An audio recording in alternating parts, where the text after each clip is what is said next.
Hey y'all, it's your girl Mama V here, and it has been a while since I mukbanged. I know I'm a little rusty.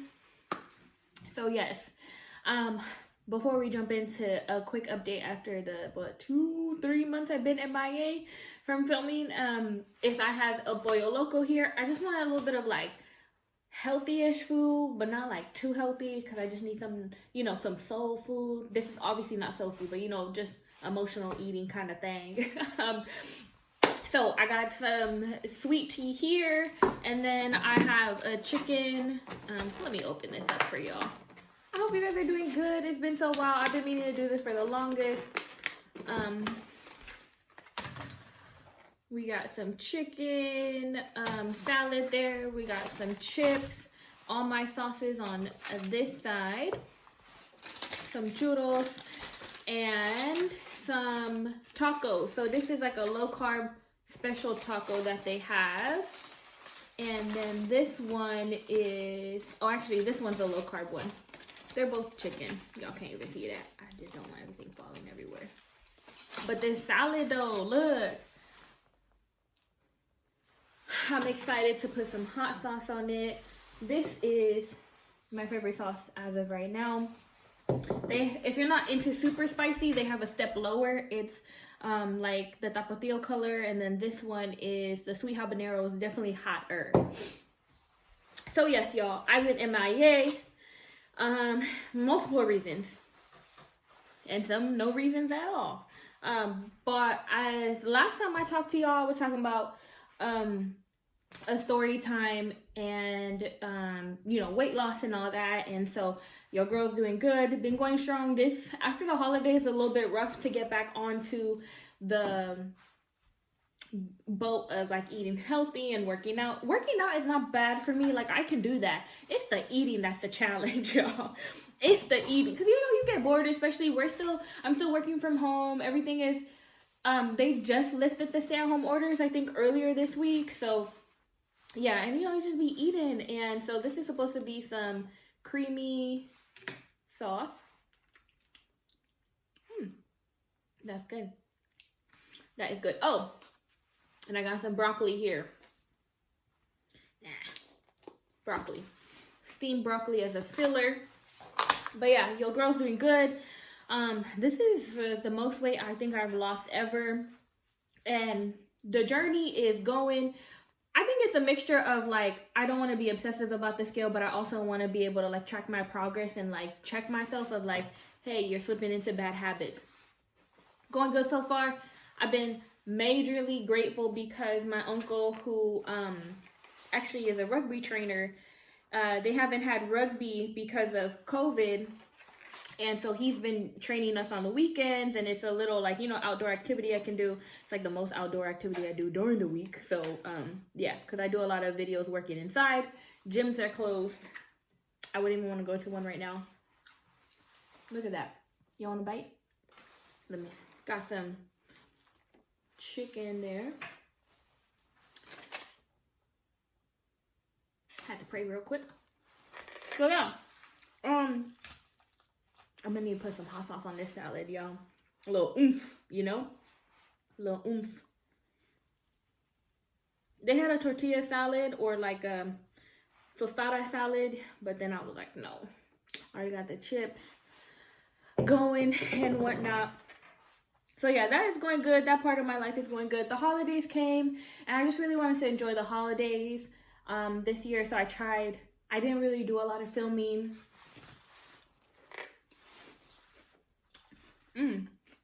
That hot sauce is the bomb. And y'all, in January I was planning to do it, and then my girls turned 4, so trying to make a special thing at home party for them, which was a really hectic. But y'all, I'm so sad to say this week has been especially difficult. I had an unforeseen loss. I think the last time I talked to you, I was going through a loss too. My lovely Callie Wags, Callie Wally, Callie Bobally, had so many nicknames. My lovely cat passed away. I don't know if I would call her lovely. I think more feisty. her thing. She passed away unexpectedly this past Saturday. And so it's about to be a week since she's been gone. And y'all, I mean, I've had pets before, but I don't think I was able to like comprehend really loss. And no, actually I've only had a pet once, but that pet didn't really stay with us. They stayed at my, it's a long story. Anyways, this was my first actual pet second actual pet that I owned. I did have a dog, but she ended up liking my parents' house more. She needed a lot of attention, so she ended up living with them. So when I graduated college, I was living alone, kind of lonely, kind of quiet. I went through a significant loss at that time, so I decided one day, instead of going to Walmart, Walmart was literally across the street, or across the way from the SPCA out here. So I just decided to go into it, and I was like, I'm gonna just look around. I never really liked, not that I hated cats, but I never had a cat. I never really liked them. Cause I'm like, you can't take them for walks. They don't listen to you. You can't train them. But then I fell in love with one of the cats that were at the animal shelter. And interesting enough, I was about to walk out, and I was like, okay, maybe today's not the day. And then I saw her sleeping. And I was like, ooh, can we interact with her? And she was pretty chill when we interacted with her. You go into a room and, they see how the cat reacts. So I took her. Everybody, my sister was like, why are you getting the animal? Baby daddy was like, come back next week. I was like, she's not going to be here next week. She's so cute. So I just got her. I was so excited, y'all. And what I failed to realize, I think when I initially got her, it was definitely like a support animal. I've had her for about 4.5, 5 years now. And interesting enough, after I adopted her, I ended up finding out, I think a month later, that I was expecting my twins. So she was raised with them, and I was really nervous about, like, because she's a feisty cat, y'all. Like, she would attack baby daddy, like, all the time. For no reason, too. And I'm like, maybe she wants to play with you, but she would never do it to me. She would attack my sister sometimes. Not attack like, oh, I'm gonna claw you. Well, she would scratch them sometimes. She was a biter. Yeah, she was a biter. I think she, in a past life, or because she was raised, or she spent a lot of time with my dog, she took up some dog tendency. So, yeah, anyways. So she was raised with the girls, and I was a little bit worried when I had the girls, because I'm like, I don't know how she's gonna react. And she was really attached to me, the cat. And so I'm like, of course my kids are going to come first. But she was really gentle with them. Like, she would paw at them, but not extend her claws. Because, we were trying to train her, like, no, leave them. And, the girls would be all up in her face, grab her tail. Like, she would just go find somewhere to hide until the girls were out of reach. So I also really like that about her, because I never felt had the need to, choose her over the girls. Choose the girls over her. So yeah, she was acting weird for the past week, but I noticed this because baby daddy had bought her a different food brand. He accidentally bought her the wrong food brand, and she's very picky with her food. She's literally willing to try to halfway starve herself if she doesn't get the right food. And so I was like, okay, she's not eating. She has a little appetite, but she was still eating, like, enough where I wasn't worried. She wasn't losing weight. Check her every day. And she was a little bit, like, less playful, but she's also 5, right? So she's transitioning to a full-blown cat, and, they go through stages, too. And so I'm like, maybe she's also tired. It's the winter. It's been cold. And then, I think 2 days before she passed, I was like, okay, something is weird. She was still eating, so all the signs of things that could happen to cats, and she was just due for her yearly appointment soon. And I was like telling baby dad, I was like, yeah, no, we definitely gotta book her appointment. We're like, okay, after this weekend, we'll book her appointment, get her checked out. Her stool was fine. We were checking her stool. Obviously, cats throw up hairballs, checking that. Nothing abnormal. Other than sometimes she would randomly have labored breathing. So I'm like, I don't know what it is. Anyways, I came home from a workout and she was laying on the bed and she was still responsive, but she was very lethargic. And I was like, okay, I'm going to watch her for the next 30 minutes, if not, or 10 minutes. Because she sleeps during the day a lot too. So it wasn't something totally out of her character. And that girl knows how to mask pain, y'all. That cat is a feisty one. So then she started like throwing up a little bit of mucus with redness, and we're like, we gotta take her. I was super scared. I had so much anxiety. I just told baby daddy, like, can you just take her? Like, I'll stay here with the girls.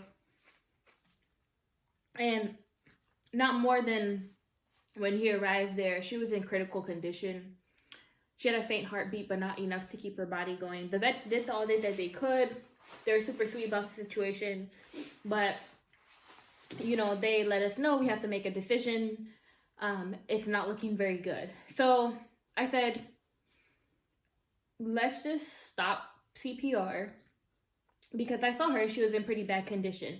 But I didn't think it was going to be that bad. I honestly thought she was going to recover. You know, I was like, oh man, that bill's going to be expensive, but that's totally fine. Like, you know, just trying to be optimistic about the process.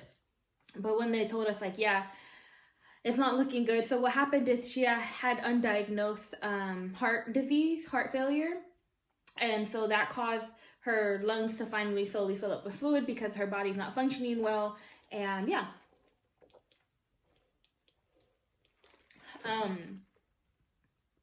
And so that is what happened.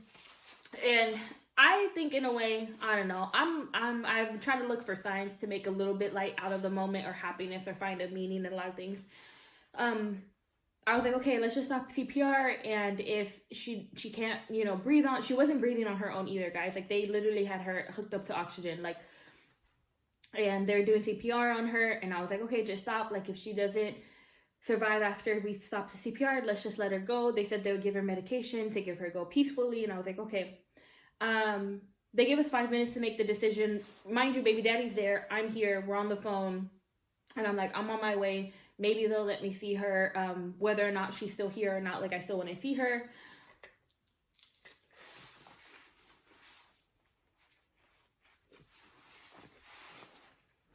And not more. Literally, when we called back to make that decision and let the vets know, they said that she had already passed. Because they were able to get her heartbeat back when they were talking to us, but literally within 5 minutes. And to me, I'm like, I'm appreciate that she decided to, well, I don't know if she even had a decision, but I appreciate that I didn't have to make that decision. It was her time to go. It was very abrupt. And yeah, it was really sad. So, it was interesting though, because obviously, you know, as an adult, these things happen. But I didn't realize how much of a void losing her would cause. Like, I think for the first 2 days, I was like in initial shock. I was still calling her name. I was still like filling her food bowl. I was still like, you know, refilling her water, like as if she was here. And then I think on the third day, I was like, dang, like it really hit me. And she, you know, she helped me get through a lot of, like, she was an emotional support animal. So yeah, it was hard. And so it's been a sulky week, a quiet week, but I do appreciate the time that I had with her. You know, at first I was, you know, and it's so weird. So, well, not weird, but so when I got there, she had already passed, but they were going to let us spend some time with her in the room. So they brought her wrapped up in a towel, you know, and I'm just like petting her and all that. And so like I started like doing like some Polynesian funeral stuff. Like I started singing like this Polynesian, this Tongan like song that you usually hear at funerals or churches, but mostly funerals. And then I, you know, prayed over her, and you know, we took some photos with her little paws, and you know, we called it a day. Now the other hump to get over in regards to that, explaining to my kids who just turned 4, the cat is not returning. So the whole day goes by. They're fine. My sister's over, you know. Once my sister leaves and stuff, and it's quiet and it's at night, they're like looking around. They're like, "Where is Callie?" So I had to explain it to them. And this was the first time we ever had like the death talk. I had been reading stuff of how to bring death to kids because they were gonna attend a funeral. They attended a funeral a couple of months ago. So in case they started asking questions, I kind of wanted to be prepared.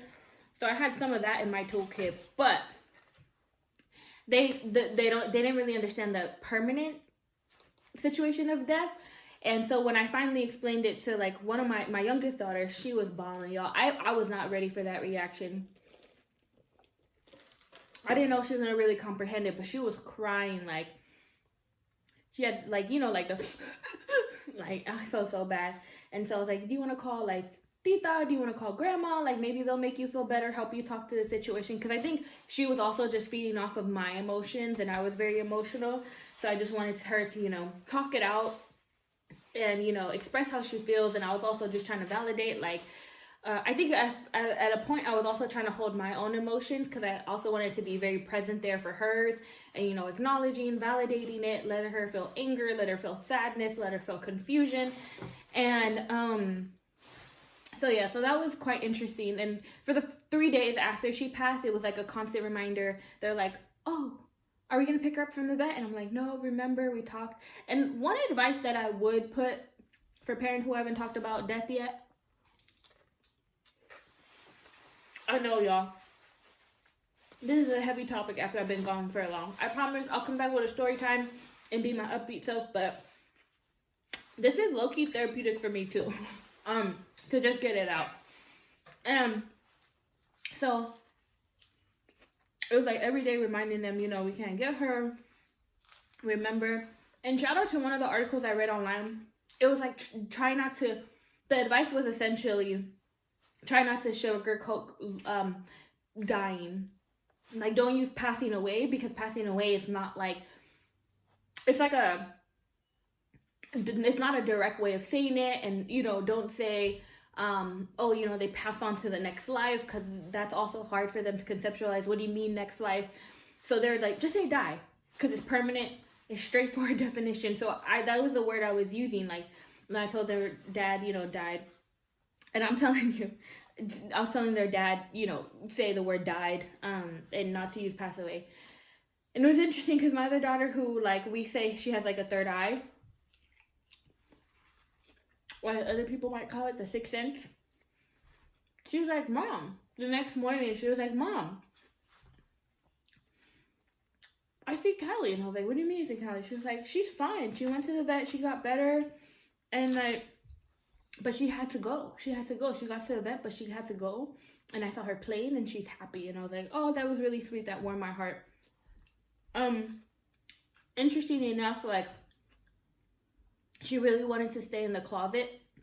I have a walk-in closet, and that's where my cat always used to try to hide in. She wasn't allowed in the closet because she would just climb up the clothes and all that to get to the shelves. And yeah, so trying to help 4-year-olds through the grieving process was really interesting. And I also didn't want to guarantee. I also was like, they're like, "Can we get another cat? Like, we need to have a cat in the house," because they were so used to having a cat. And I said, "You know what? Maybe, but not. I don't know when. Like, we have to process it. You know, I don't want them to think that like death is like, oh, you can just replace that person or that thing, you know, after. So, or animal, or pet." So yeah,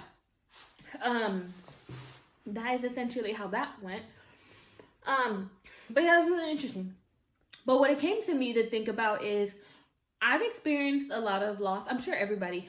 But I think being from a Polynesian community, you're going to funerals left and right. It's a big family. So that means a lot of different life transitions happen. But like reflecting on it and having kids, you're like reflecting like, I don't know if anybody taught me how to healthily grieve. And not that there is like a rule book or there's a way to teach, but like after all the passings I've been through, I don't think anyone really has sat down and been like, they say how you're doing, but I think it's like, how's your mental health? How are you processing? In what ways are you processing? Are you processing healthily? Like, a lot of times too, I felt like I couldn't really like cry, or I don't know if it's so, or if I didn't want to, I don't know. But like, I think helping my kids through the grieving process is like an important part to healthily process things and loss, especially if you come from a community that's big and you're always knowing people and, you know, people pass. But yeah, trying to process that loss. And so like, I felt like such a newbie at reading different kids or psychologist articles about like how to have kids process it. Shout out to my best friend Cassandra. She recommended a book called Over the Rainbow Bridge, or Over the Bridge, about like introductory to teaching kids about loss, and it's with pets. So definitely gonna get that book this weekend. But yeah, so like in that moment, it was interesting because like when I was telling my daughter these, or I was trying to exhibit these things that I like read from the article, in a way I think I was like trying to extend myself the same grace. Like, it's okay to feel sad. That's somebody who has been in something, animal that has been in your life through a lot of transitions, like through my moving transitions, to being a mom, after leaving colleges. She was always there through like, you know, my own personal struggles. She was always there. So I think in a way, when I was telling my daughter, like, that's fine. Feel angry, feel sad, let it out. Do you want to cry? Let it out. If you need to scream, if you need to, you know, literally just letting that grief out instead of like crying silently and trying to remain strong. Like, it's okay if you're not strong, you know? And so a lot of that is just reminds me about like mental health and being able to validate each other's feelings, and, you know, trying to also find beauty in the life is sad, you know, like we live, a lot of people die in between, a lot of the heartbreaks happen in different forms, and then you die, right? Like, that's life. At least that's how I view it. But like in between those life-changing moments that are happy life-changing moments, and also very sad life-changing moments, trying to find a little bit of light in those moments. So, you know, telling the girls, like, let's look at pictures of Kelly. She might not physically be here, and, you know, but maybe her spirit is here and she can hear us from wherever she is. And I think it was good in that sense to introduce them to death in terms of small, like an animal, you know. And then, you know, eventually one day they'll have to process the death of a close person. So just trying to help them process through that, and also create healthy habits of like, they'll come like, Mom, I'm sad. Okay, that's fine if you're sad. Like, what makes you sad? Or I'm like, what did you enjoy the most about Callie? Or, you know, if you feel sad, just call her name. Like, I even do that, y'all. Like, I'll be like, Callie Welly, like, I miss you. And they'll say that too randomly. So just being able to verbalize it and not like hold it in. Because I can't imagine a 4-year-old's brain trying to like figure out and, you know, process those emotions. It's very overwhelming. And, you know, the first 2 days after she passed, they were like, yeah. They was trying everything. They was trying me and they daddy. But then I also had to remind myself of like, just as other people grieve, or like, you know, they have outbursts because they internally have something going on but don't know how to verbalize it, or they don't even know, like, it's just a trigger and they don't even know they're still trying to process. And then so we had to remind ourselves, like, okay, we just lost our cat. Like, they're also still processing change. They might not verbalize it. We might be like, oh, maybe they forgot because they're kids. But I'm like, no, like, you know, just let them emotion just like adults would process their emotions. So yeah, a lot of life journey. And I'm glad I could finally film this because I can finally talk about it without crying. Because I'm a crier, y'all. I'm a crier, big crier. And that's fine. Y'all couldn't tell you how many times I randomly start crying. I randomly start crying, like, I think I've cried a total of, 2-3 times randomly at work, or maybe not so randomly, but y'all, it's crazy. Processing needs to happen. It's healthy so those random outbursts do not happen. Oh, I'm just letting my taco soak here. I gotta take a bite. Not too fond of the cheese. They use that really like thick mozzarella, or not mozzarella, I don't know, whether white cheese, Parmesan, I don't know, but it's like thick little strips. Not a big fan. But yeah, that's how life has been going, y'all. Trying to find the beauty in everything and working from home. And oh, after this video, y'all, check out my other channel, Vitality. Trying to get that channel up too. Because I feel like if y'all want to watch me eat, come to this channel. Y'all probably don't only talk about home improvement and other things, random things I'm doing in my life. So I have another channel for that. And I finished painting my table, so you'll see the process on there, but I haven't taken a picture or filmed the last part, which I am excited. This table is beautiful. Beautiful. Sorry. I'm so excited, y'all. It's been a journey with this table. I appreciate, because Callie used to keep me company at the stairs. She used to stare through the door in the garage when I was, you know, painting and sanding this table. But I just wanted a larger table, you know, to have family meals around, especially when my parents come, and just, you know, break bread. So this table, y'all, is, right now it fits about 6 people. And then there's actually an extension that you can take on and off that fits an additional maybe 2 to 3 people. So it's like a 10-seater, tightly 10-seater. I think comfortably 8-seater, which I'm excited. I'm getting new dining chairs to go with it. But I hand painted it myself, sanded down. This was a rebought item. So it was like a Goodwill. It was an item that I found on Facebook Marketplace. Went to Concord, was like, YOLO, this lady looks nice. Hopefully I don't end up on the 5-channel news, you know. And I picked this up.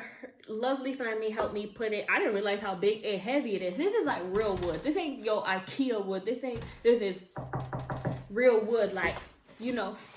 I don't want to shake the whole table. But anyways, it's finally done, and I filmed the process on my other channel, so I'm excited to reveal it to y'all. And this is a, you know, this is a happy moment in a lot of things, right? So yeah, oh, let me take a bite of the taco and the churro before I sign off. Y'all probably so annoyed at me. But I'm excited to start filming again. Cause y'all, I really do enjoy filming and talking to y'all. Like I said, this was more of a therapeutic thing. To be like, just get it out there. I'm sad. I lost my cat. Especially in the Polynesian community, I don't think I've really heard of people feeling like hella sad or having to do a grieving process for their animal. So, if you're there with me, more power to you.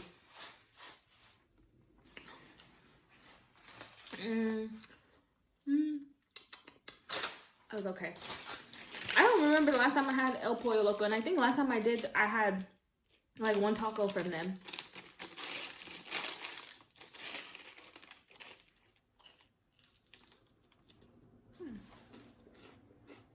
Y'all, if y'all from the town, Oakland, California,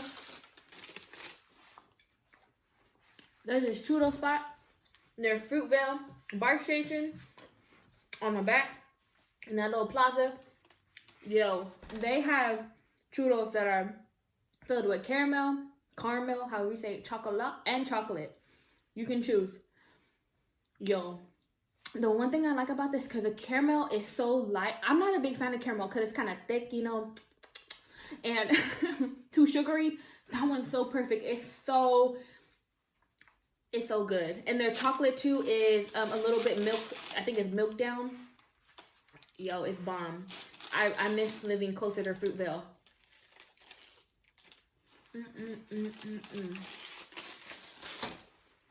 All right, y'all. Well, first of all, I'm a little rusty. I should have said this in the beginning. I appreciate all the new subscribers that I've had randomly in my absence, y'all. Y'all, the real ones, because that's all that, ooh, people actually want to watch me and I haven't been uploading. I need to, like, get back to content, you know?